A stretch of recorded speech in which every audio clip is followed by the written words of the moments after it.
Palun vabandust palgavaesuse pärast, et riik on seni olnud selles küsimuses pigem passiivne kõrvalseisja. Sõnad palk ja vaesus ei sobi kokku.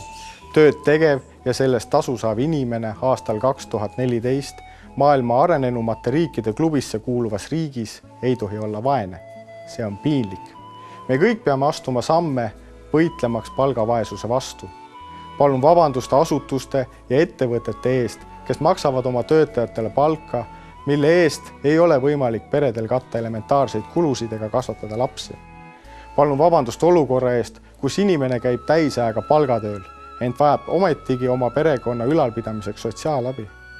Palun vabandust, et pea iga 10. tööealine eestlane on sunnitud oma sissetulekut hankima Soomest.